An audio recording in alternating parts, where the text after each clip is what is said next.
Good morning, everyone. My name is Brian Eisenmenger, and I wanted to share with you today my journey, my story about cancer.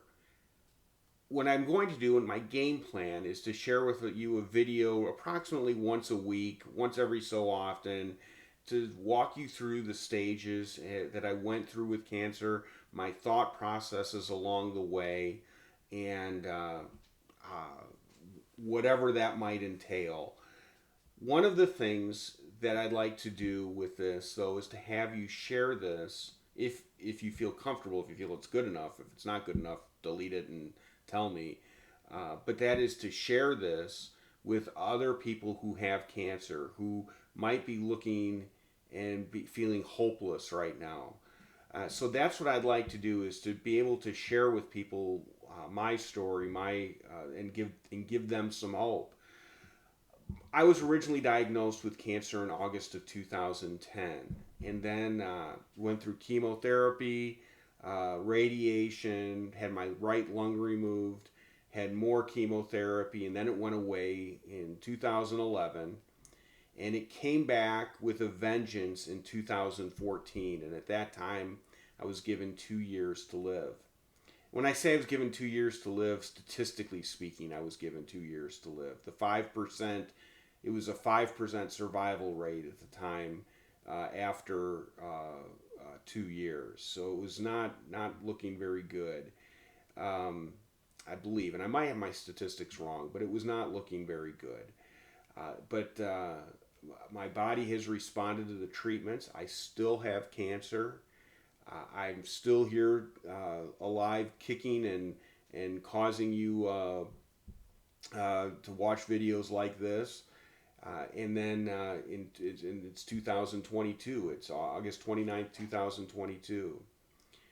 One of the things is that this time of year is actually gives me reason to reflect, because it was in August of 2010 that I was originally diagnosed.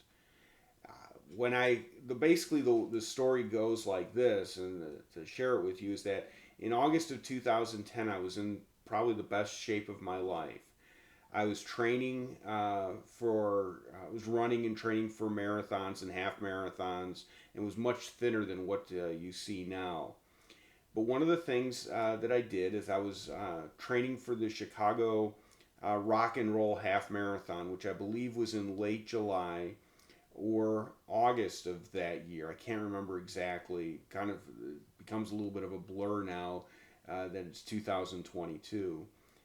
But what happened is I was not feeling well. I had a cold, and the day of the race, I couldn't even get up to go to the race. So, and that's something I just never did. And so I decided the next day to go to the doctor, and the doctor sees me and says, I think it's bronchitis.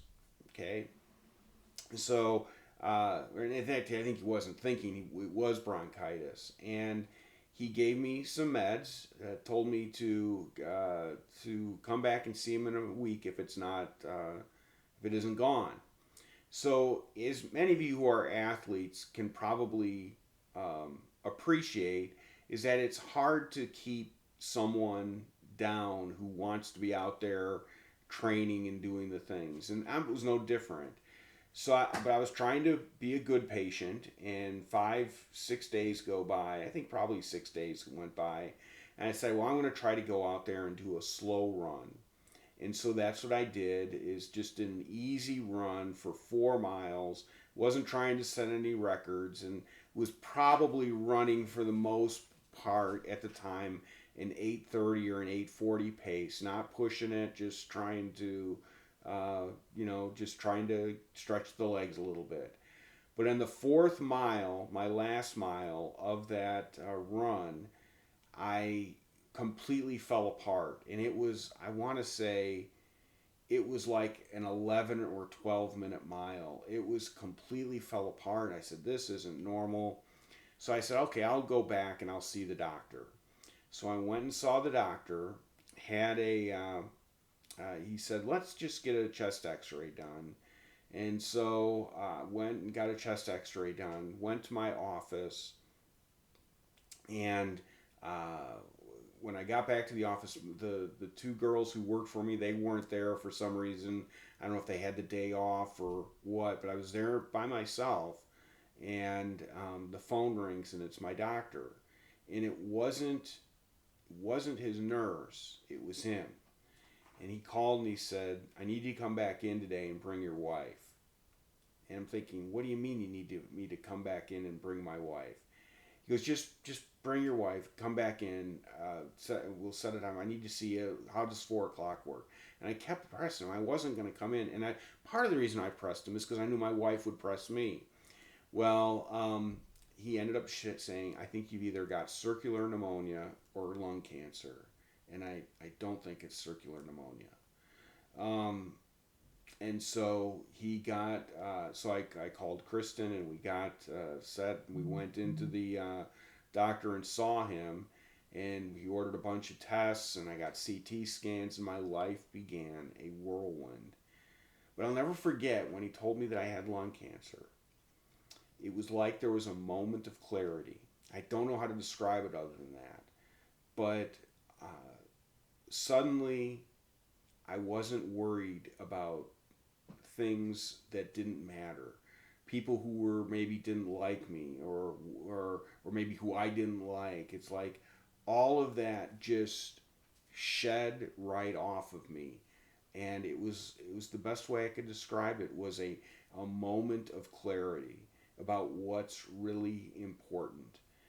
Because I knew that if it was lung cancer, my life was going to completely change. And guess what? It was lung cancer.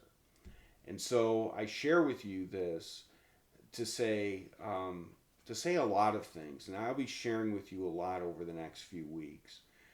But the one thing I want you to, a couple things I want you to take away from this video is, first of all, to any of us, tomorrow is promised to no one. Tomorrow is promised to no one. When you're a cancer survivor, when you have cancer, and by the way, when I use that cancer survivor, I still have cancer. It's still in my body. I still take drugs for it and all that stuff. But you're just more acutely aware of it. But tomorrow is promised to nobody.